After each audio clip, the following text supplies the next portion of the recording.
Welcome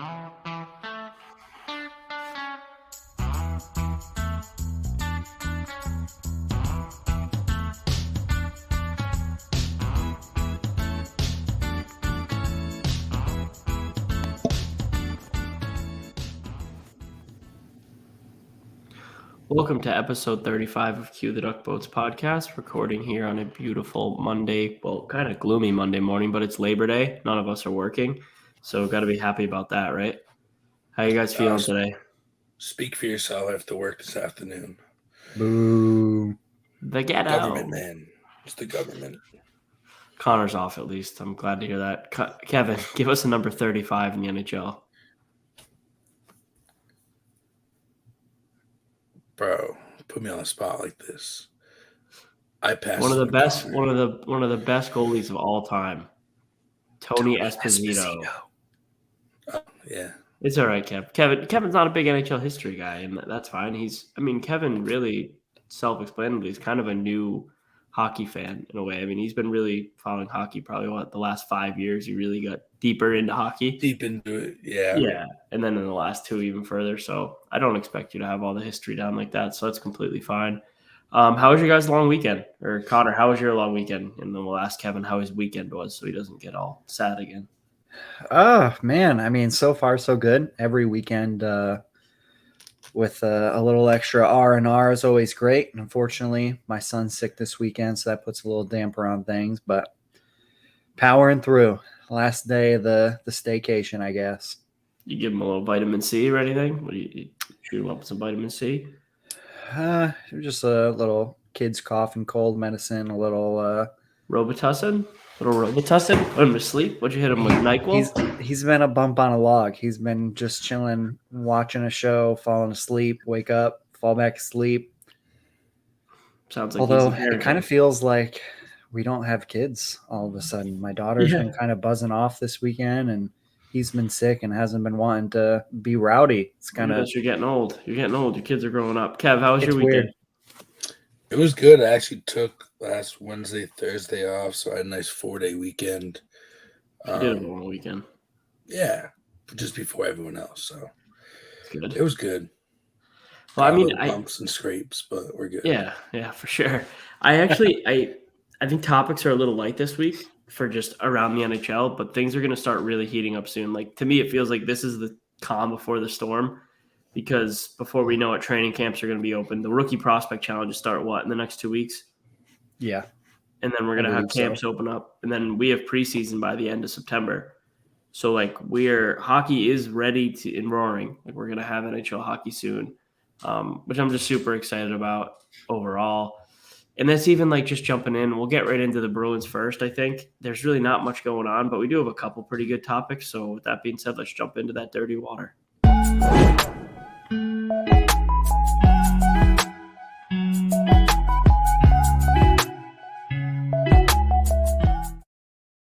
As I said, I think both of these, the news and noteworthy things around the Bruins have been kind of nothing burgers in the last week.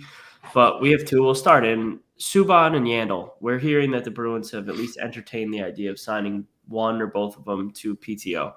Let's start with Yandle, and we'll start with Kevin. I know you've written about this already. How do you feel about Keith Yandle and the Boston Bruins? So it's a little tough. Yandle, he's 36. A lot of people don't see him having that drive anymore, and he's a guy. But really, he's a plug. He would come in after December when McAvoy and everyone's back. He wouldn't be in the lineup. He'd be a guy that helps you get through these first couple months of the season. I think he's a good locker room guy. Great locker room guy. Great veteran to bring in, especially if it's on a PTO. So, it doesn't hurt if it's a PTO. Bring him in, see what he still has, see what he can offer the team. And, he's a guy that can accept the role of he's not playing every night, but he can be a plug. Put him in. The guy needs a rest. Put him in without having to worry about you having some inexperienced guy in there and costing you games. So I like the Yandle if you bring him in cheap. Before we go to Connor, so normally you need to say he's a plug and play guy, because just calling him a plug in hockey, that's actually that means you suck. It's okay. You don't have to be. It's okay. I think that shoe still fits. Yeah. Keith Yandle. I mean, yeah, I agree, but you go. Yeah, he's not the greatest anymore. So I think it was Boston Hockey Now who made the article about the Bruins potentially signing these two to a PTO. And I think everybody kind of forgot what the situation really is. You're not signing Keith Yandle to be in your top 4 defensive pairing. But yeah, he wasn't in the Flyers' top 6 by the end of the year. Yeah, I mean, you're just not. Everybody hears Keith Yandle and they think, oh, we're going to sign him to be a stud defenseman. No, that's not what he's looking for anymore. That's not what Subban's really looking at anymore either. One thing that I think a lot of people are really kind of discounting here is he's freaking from the Boston area. I mean, that gives you a 40% chance to sign with Don Sweeney no matter what. But I think it's pretty obvious that PK Subban is probably the better choice there. Definitely. It sounds like both of these players are going to end up on a pretty cheap, quote unquote veteran contract this year and potentially, make that run for a cup. Neither of these players are going to go sign a big money ticket with, a Buffalo or Detroit or Arizona and then hope to get moved at the deadline. I just don't see that happening. No, I don't think either of them are doing that at all. They're both either one of them will have a PTO with a team that's probably they think's a contender. They can go help. Subban, I do think if Subban signed a PTO or signed a contract with the Bruins, I do think Subban plays. I think Subban could be in our top 6 and he could be an asset on the team. And there's this honestly like negative aura about Subban around ignorant Bruins fans who don't realize that Subban is actually a great guy. Like Subban's a great locker room guy. He would be accepted in that locker room in a heartbeat. He's not a guy that's hated like I think everyone thinks he is.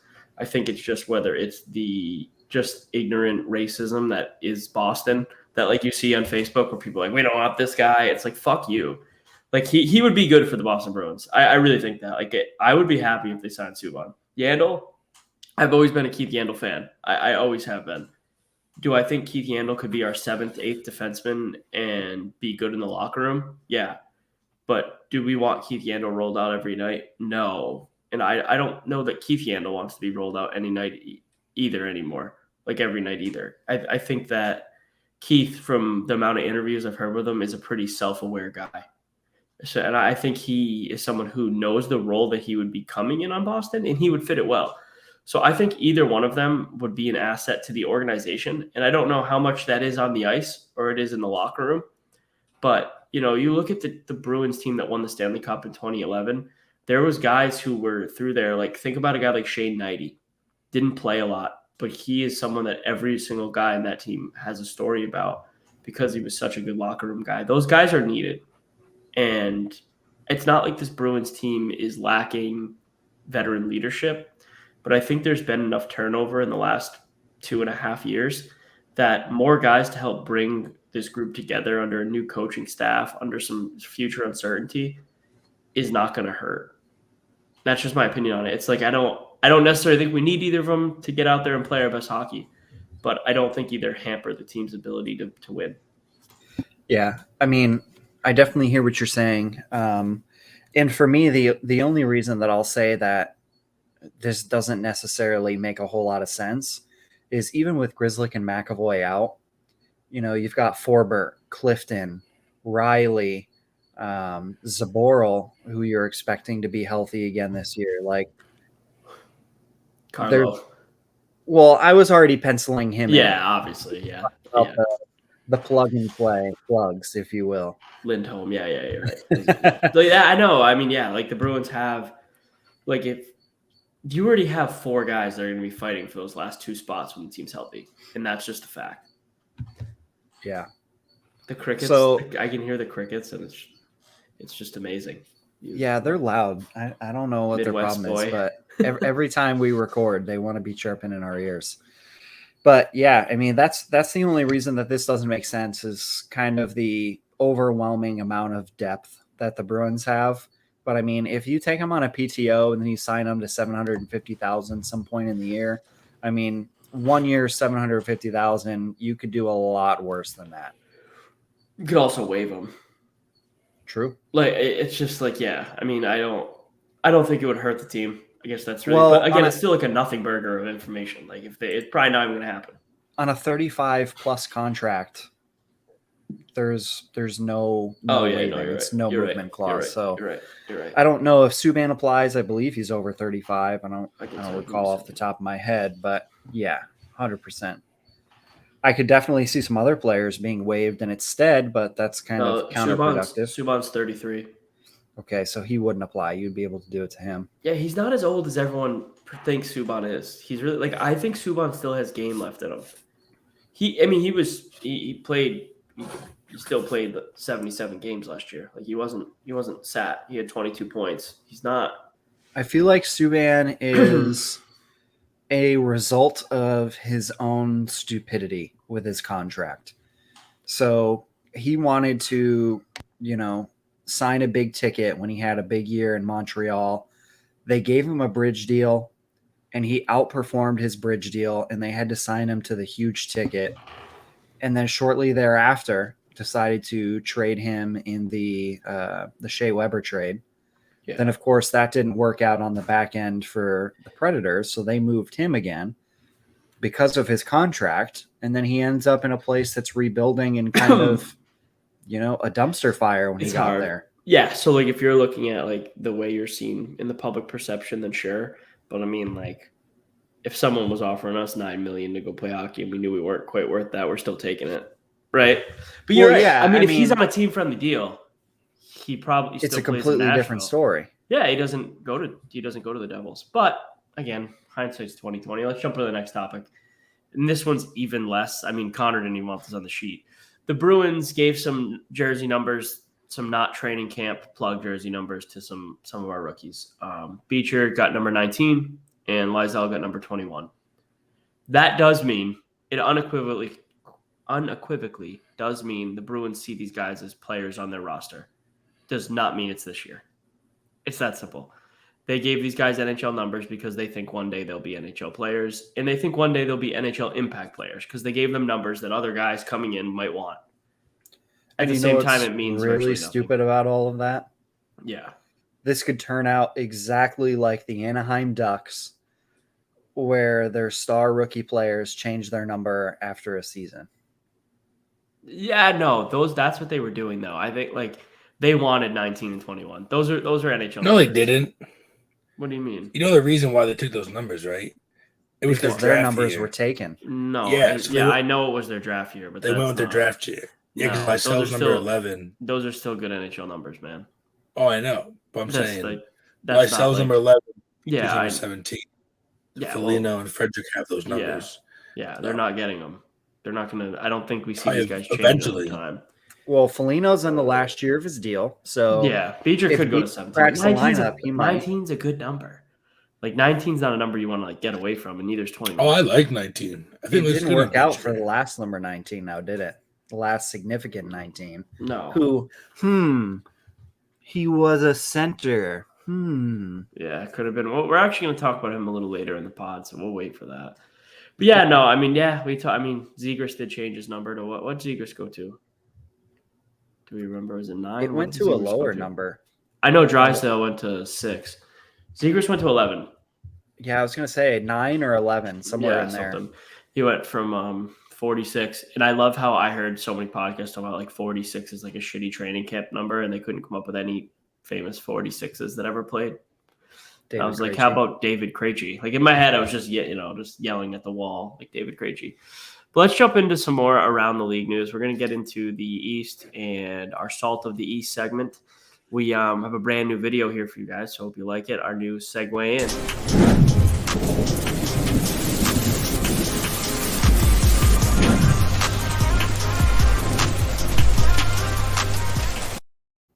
Not much going on in the East, really, still. We have James Neal signed a PTO with Columbus. Connor, you definitely added this because when you text us about it, I don't even think I answered. I was like, I don't think there's something I could care about less. But James Neal, maybe he's going to be on the fourth line of the Blue Jackets. I guess is what you're telling us. He's going to be way higher in the lineup than the fourth line. He does though. He's a guy who I score. think, yeah, he just can can't score. play defense. That's all. He could be on their third line and just shoot the puck in the net on the power play, but I don't know if that's even going to happen. But can he still skate? Absolutely. He did play with St. Louis last year in a couple games before going into the AHL, where I think he put up 30-ish points in the AHL after he went down. I'll fact check you. Kev, you have anything on James Neal or no? You don't have to if you don't. I have nothing. An absolutely useless topic, but I just want to respect Connor's wishes. If we were talking about jersey numbers. He played 19 games. I agree. He played 19 games in St. Louis, had 4 points. He had 26 points in 28 games for the Springfield Thunderbirds. So he's an AHL player. That's all right. Maybe he'll go be good on Columbus. They're pretty much an AHL team. He should come to Boston then. Jesus Christ. Everybody come to Boston. Everyone should You're come to old Boston. And want a $750,000 I was making an contract. AHL player joke, guys. Calm down. Oh, okay. It didn't make sense. All right. Trigger warning. Tage Thompson, 7 years, $50 million. Trigger Tage warning. Thompson got paid. Paid. Connor, how do you feel about this contract? Overpaid. This is a terrible contract. Ooh. Terrible. So Tage Thompson hasn't looked good, period, since the Ryan O'Reilly trade up until this last year. In my opinion. Okay. I was say he had a decent year. He literally has looked like a baby elephant on skates. He's a massive human being. And this last year, he finally put it together for some points. Dude, I'm looking at his stats right now, and I'm dumbfounded. So this year, timeout. So this year, he had 38 goals, 30 assists for 68 points. I get that. The year before, oh my God. He has never scored 10 goals before. Yes. This is the problem. Jeff Skinner 2.0 in Buffalo. This is the problem. This is the problem. Yes, did he deserve a raise? Yes. A bridge deal raise. Prove it for 2 years. What if it wasn't real? What if he isn't that guy? And I get it. You can't just suck and score 38 goals. But God damn it, we saw William Karlsson not be able to do it. We saw Jeff Skinner not be able to keep doing it. Some guys, it's just... We'll see. When teams start respecting Buffalo and playing them a little different, we'll see. Yeah, I don't know. 6'7". Dude, so I know he's lanky. He's 6'7", 218, dude. That's like being 5'8", 135. Yeah, I mean, like, dude, what 218 at 6'7" is not. That's skinny. It's not a a big war horse there by any means. He's not a chunky boy. That's for sure. That's almost like Chris Sale level. Yes, that's what that's what he looks like on the ice. He looks like a pitcher. So let's actually talk about this dude's contract here for a bit. So no harm, no foul on Tage Thompson getting the bag. Like if somebody threw that kind of money in front of me because I magically got 68 points in an NHL season, absolutely I would have taken that money. So I've heard a lot of discourse in a lot of different areas that the general consensus in the NHL between like players, player management, and then staffing, on the side of the teams is that every 10 points that you produce is worth roughly $1 million in today's NHL contract. That's so bananas. 68 points in a season works out to close to $7 million a season. But you're actually right. Like, as much as I want to tell you you're wrong, if you really think about it. Yeah, if you look at all the contracts. So I would say it's wrong between 10 to 25. Once you get to like 30 points and above, it's right on. Would you agree with that? Yes. Like, I think 10 to 25 is still disposable. But once you get to 30 and up, I think you're pretty right. It's like 3, 4, 5. So that's kind of where, and we're going to talk about this later from the Stars owner, but that's where you see like the superstars in the top echelon, they're getting paid. They're getting all of the money. The middle guys are typically the ones kind of getting squeezed, and your bottom of the barrel are making the same amount of money. Tage Thompson arguably should be in the middle guys getting squeezed on a 2-year, $5 million $5 million deal contract. Yeah. He's not a And bad player. Like I do No, want to no, say no, that no. Like, he's not a bad player. but It's just too much. he's not a great player either. He hasn't proved that he can be a great player. And that's kind of like the new culture in the NHL with driving. It started with Jack Hughes. It's driving the marketing towards these younger players, making them, the people in the franchise. This was kind of inevitable to happen, that they're going to be paid more. But dear Lord. They're looking at them more as like a positive equity business asset than they are players in some regard when you're saying that. Like it's like Zegras, right? The NHL is just knee deep in Trevor Zegras. And he's going to make so much money off endorsements and stuff. And I think Zegras is a hell of a player and he will back it up. I really do. You know what's crazy? But he hasn't yet. If you go back and look at the contract that the Bruins signed Taylor Hall to compared to this Tage Thompson deal, Yeah.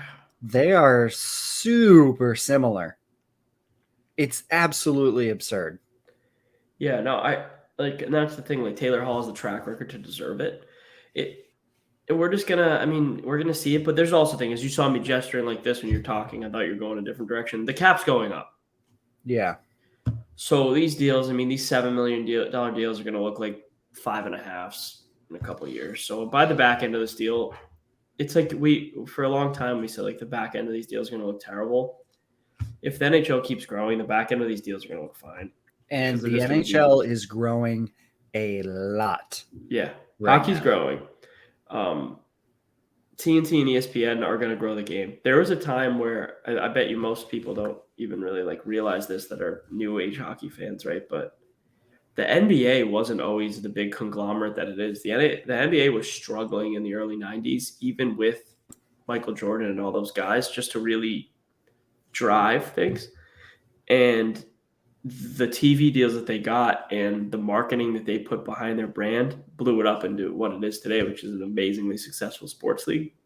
I think the NHL is looking at that model and they're going to start to follow it. As you see these young guys, they're building their personalities, the Austin Matthews, the Trevor Zegrases. These guys, they're going to build into personalities. They're also going to market the shit out of them. And they're going to allow like a guy like Paul Bissonnette to cover games on a national scale and talk about his hoop and taking shots of Pink Whitney and smoking a joint. This is the stuff, as much as like the PC culture doesn't want to see it, it's what grows the game. And there's nothing, I don't think hockey needs to be this culture thing that it is in a way, like the negative side of hockey culture, right? I don't think it doesn't need to be that way, but there is there is some rawness to hockey. And I think the more we see that, the more it's going to grow. And yeah, I do think the game's in a good place for that. And I agree with you there. Just from the numbers perspective, Bill Daly did an interview with 32 Thoughts, the podcast, a week or two ago. And he made some comments that the cap could potentially go up, $3 to $4 million this year and next year. And then there's been rumor that they are projecting about a $10 million jump in 2025. Like big jump. So 3 years down the road, the NHL salary cap could nearly be $100 million in 3 years. And even like it's funny because like the game even knows that. Like if you play on NHL, like it jumps the cap. The cap gets into the hundreds quick. Like the cap jumps because it's just the projections of it. And so you get the cap up $14 million from where we're at right now in the next 5 years. That's 2 more star players on your team. It is going to work out, I think. I hope, unless we get hit with the monkeypox and then the cap has to go flat. So right now, like what I think is going to be wild, because I'm going to completely ignore that comment, is if you look at a team like Montreal, right, or Ottawa, who are bringing in this really young talent and they're locking them up for a good long time, they are going to be killer teams when the cap goes up in the NHL, because they will have the benefit of, the Nathan McKinnon style contracts or the Brad Marchand, Patrice Bergeron, long-term, low money deal that just look better and better and better. that's going to be a big thing for some of these teams. And then, of course, teams that are in the top of the barrel, like the Bruins, the Golden Knights, etc., they're really just getting a bailout and cap relief by the cap going up every year. They're not really going to super benefit like some of these rebuilding teams, but the cap going up only benefits everybody. Us as fans, media that cover the game, like this is good for us. The entertainment value is going to go up. The revenue of the league will go up. This will just make everything that much better into the NHL being able to compete with, the MLB, NBA, and the NFL on those TV screens. Agreed. Next topic. Let's get moving here. We got too deep into the cap. Just kidding. We're both kind of capologists. Big updates coming to Cue the Duck Boats. Inside the rink. Inside the rink too, around the cap. We definitely want to get a little deeper into the cap, and I think Connor's going to really be headlining that coverage of the cap. We do have a little rumor mill Kevy for us. Little rumor mill Kev. Kev, hit us with the rumor that you heard coming around a certain Rangers player. Yes, a very disgruntled young defenseman. Young Buck. Niles. What? Young Buck. Niles Lundqvist. He wants out. He wants to go to a team. He wants to be a top 4 guy. He wants to be the QB of Power Play 1. And he's just not going to get that in New York. He's a right-hand defenseman. There's 3 guys in front of him right now. So and many more on the way. Exactly. So he sees the writing on the wall. He's like, I'm not coming to camp. I want out before camp. And the big name that's after him is Montreal, continuing to get these younger guys and rebuild out there up in Canada. Interesting to see what Montreal will give up for him, but I mean, for Montreal, it does make a lot of sense, right? Yeah, another young, skilled defenseman. And of course, Jeff Gordon drafted that guy. Yeah. What happened was Massachusetts people went up to frickin' Montreal and they rebuilt the whole damn organization. And it is working.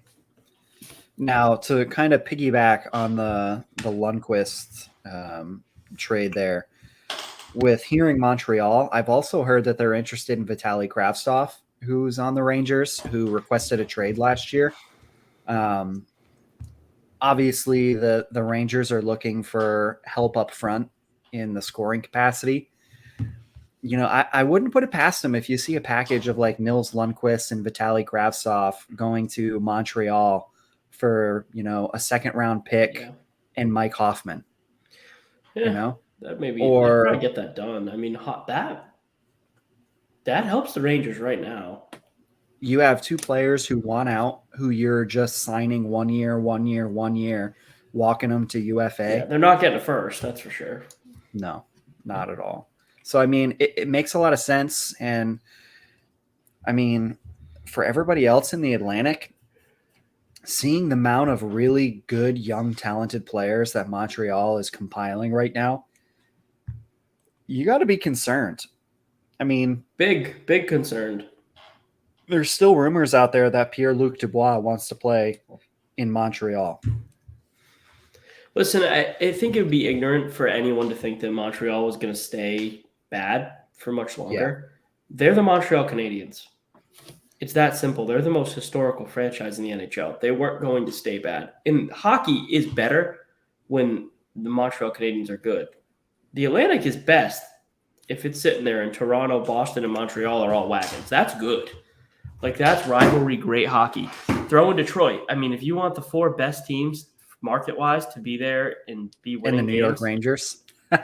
The Rangers aren't. The Rangers aren't in the Atlantic. They're in the Metro. No, but in the top hockey market. Yeah, no, you want those teams to be good. It's like, I don't, even as a Bruins fan, which I am, I want the Canadiens to be competitive. Like, I want Bruins Canadiens games to be a friggin' war. Like, that's so. I don't really. I'm happy for the Canadiens to get better. I really am.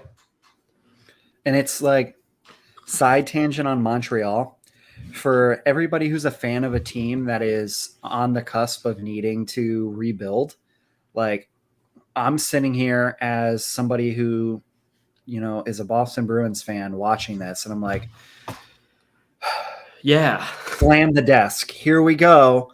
Like, this team can manage to do all of this, and here we have us and Don Sweeney, and we can't figure it out.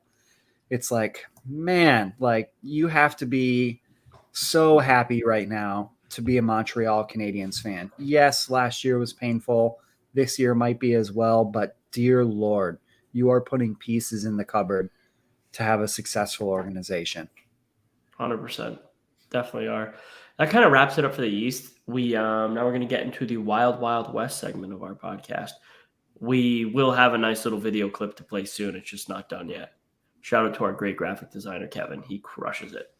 The other Kevin. The other Kevin, yeah, he absolutely crushes it. I'm not that talented, guys. No, Kevin's talented in many ways, but graphic design, probably not. More with a quill. More with a quill. He is very talented with his typewriter. So most of the news really in the West is revolving around the Dallas Stars. We got two different pieces of news. We have Jake Ottinger signed a 3-year, $4 million AAV deal. I personally, I'll jump in right on this one. As a guy who's kind of followed Ottinger a bit throughout his career, I think he's earned this deal, and I think he'll actually play above it. So I think it's a good deal. I like it. This is the type of contract that I wanted to see for a Tage Thompson. And for Ottinger, yeah, he's really only been around in a solid piece for a year. But for goalies, when you come out and you can perform like that, I mean, you got to sign them to that ticket. If you have a bad goalie, that's 99% of your team. If you have a great goalie, you have a shot. Yeah, you have to. You have to have good goaltending. Right, do you remember when the Flyers were great and they had Brizgalov? No. Do you remember when the Flyers were really good and they just had no goaltending and they just get lit up every time? It just doesn't work. Sorry, Kevin. I didn't mean to cut you off. It's okay. All right. Do you have what a were thought? you going to say? Yeah, do you have a thought? Oh, no. I was talking about Ottinger, just like his series last year against Calgary, forcing almost to game 7. Like, yeah, earned him every dollar of that $12 million. Exactly. Get. He learned a lot. He earned a lot of respect, earned the contract.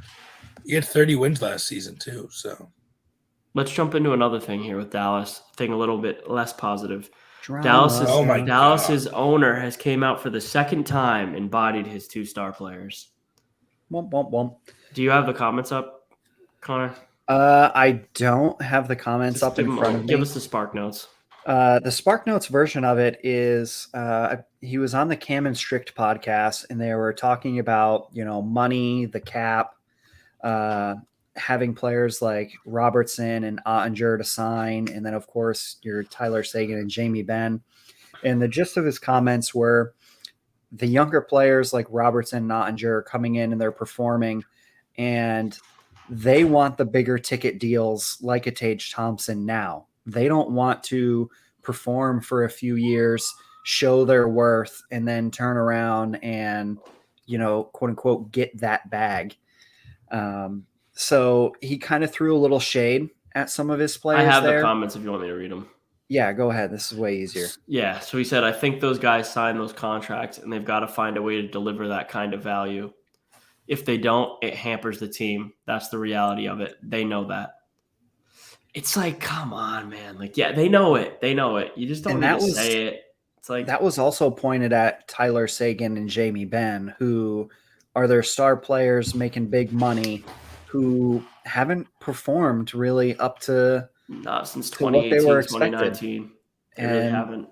Like you said off the jump of this topic, this is not the first time that the owner has made comments, and you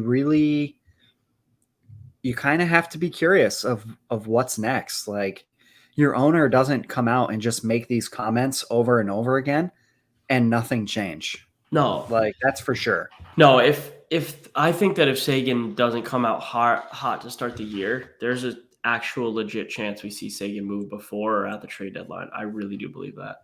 And I'm not so sure that it even is a bad thing for Seguin. I think Seguin would welcome it. I wonder. I really do.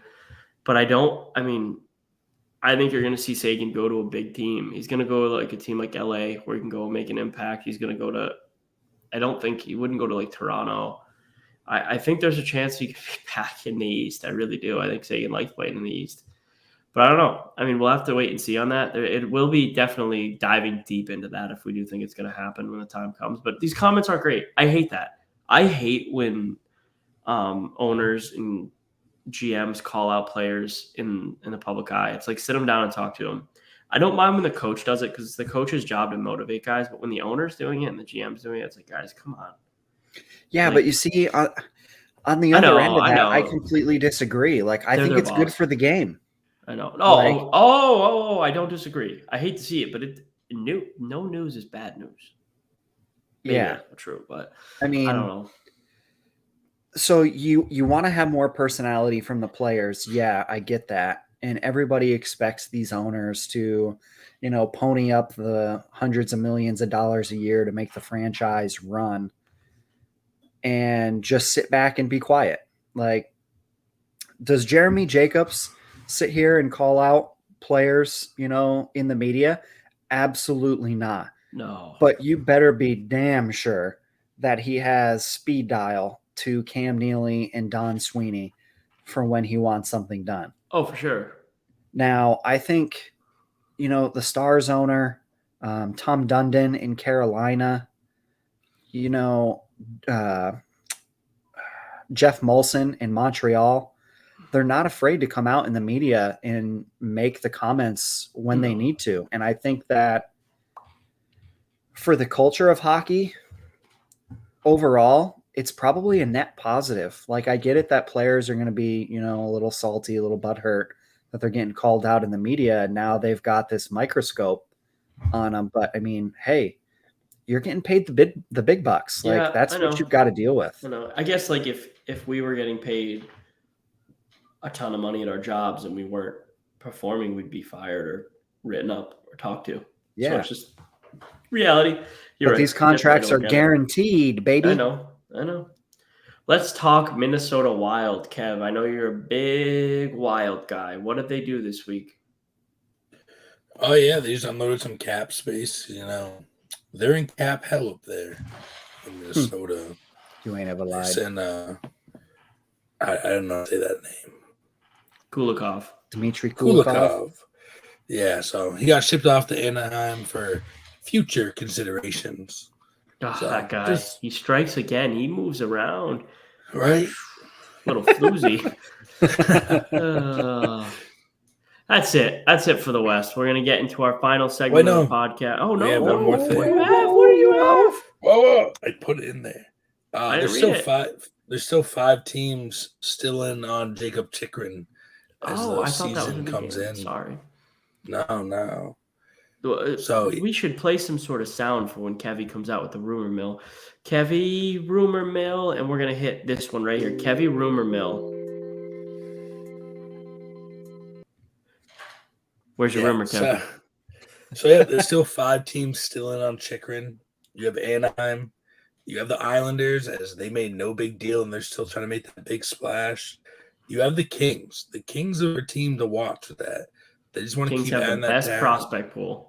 Right. They have the means. So, the Leafs. Leafs are tied to every big name star. They're just, especially on defense, the Leafs. Kyle Dubas calls, and he calls them and he whines a bit in the phone, and then someone gets to find out because he leaks it to the media himself.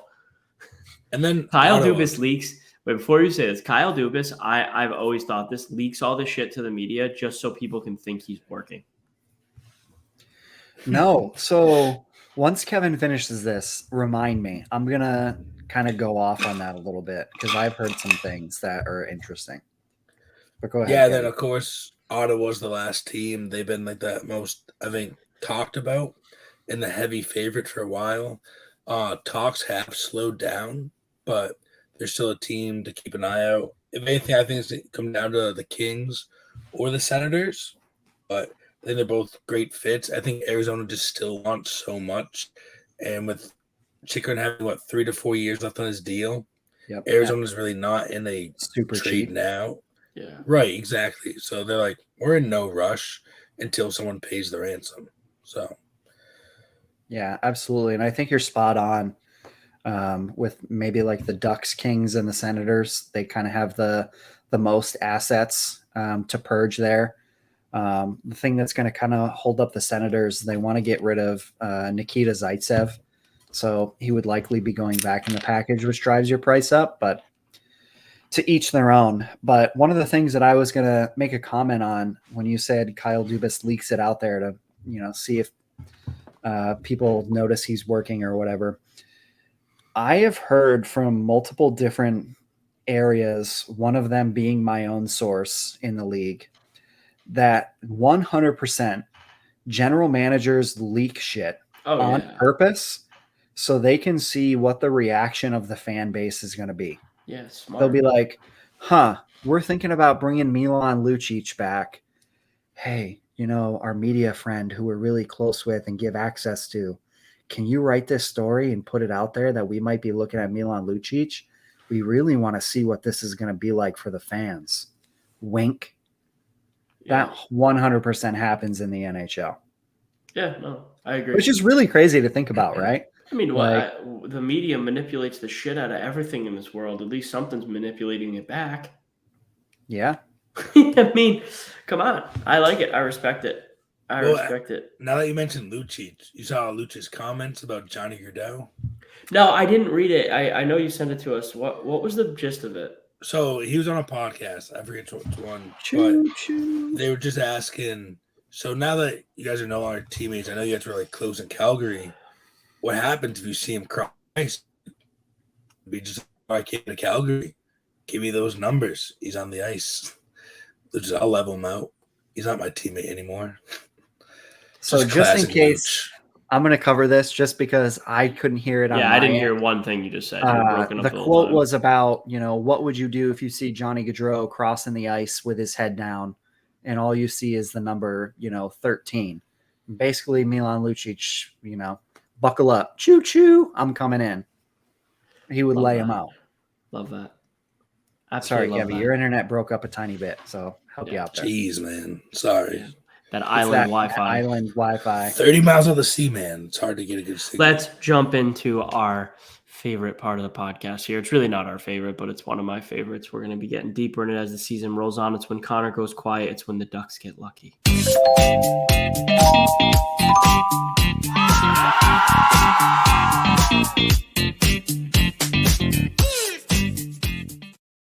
Kevin, you had a couple of bets you want to talk to us about this week, right? It was Norris and some over-under points. You can lead the way. Yeah, first of all, do you have a gambling problem? Nope, absolutely can't. Oh, man, there's the internet. That was brutal. All right, so Kev's going to tell you if you have a gambling problem or any gambling issues, call for help. Don't gamble. We're not telling you to gamble. We're just giving you the picks that we like. All right, so going to try to look here. We have the Atlantic Division over-under points odds. The Maple Leafs are at 107.5 points. Panthers 105.5. Lightning 103.5. Bruins 95.5. The pesky Sens 86.8. The Red Wings 84.5. The Sabres, whoever they are, 77.5. And the Canadiens 70.5. That was on purpose, by the way. Kev, what team do you think the best would be to put some money on there?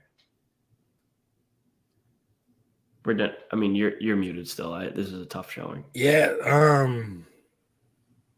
it's tough. I'm liking. I mean, I feel like the Lightning. You can never go wrong with the Lightning.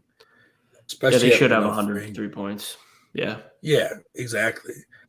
I think the Senators are high, but I'm liking the Red Wings.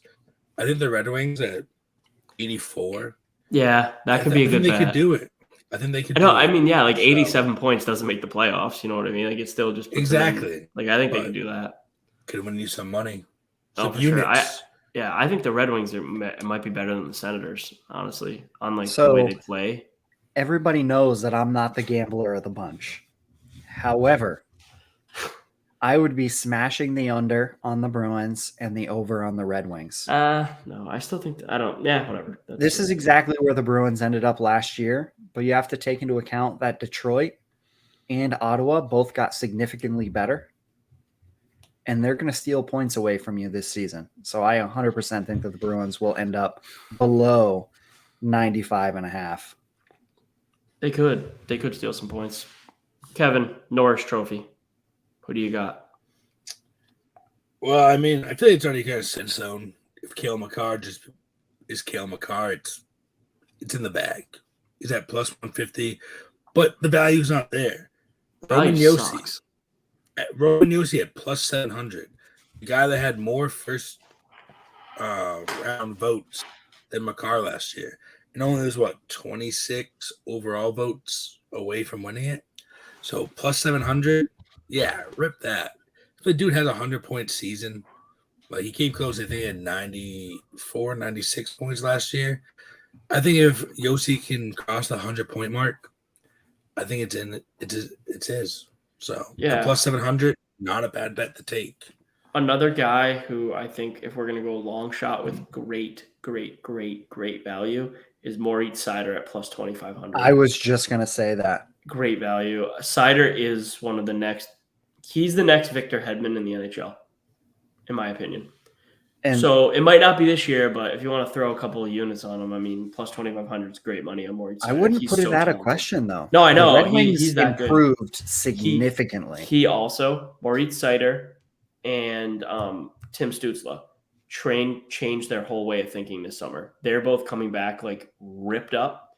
I listened to an interview with Stützle and they're like best friends. They have nutrition coach, sleep coach, fitness coaches that they're with every day working off and on the ice. Those guys want to be the best and they're going to drive to be. German hockey is growing at a fast rate. And those guys, they seem like good kids too. And I think that's super it's important. Mm-hmm. One guy who I think I would really lay off of is Charlie McAvoy at plus 900. As much as I think Charlie McAvoy has a Norris Trophy in his career, I do. I fully think before Charlie McAvoy's career ends, he wins a Norris. Plus 900 is not enough juice for a guy who's not going to play till January or end of December.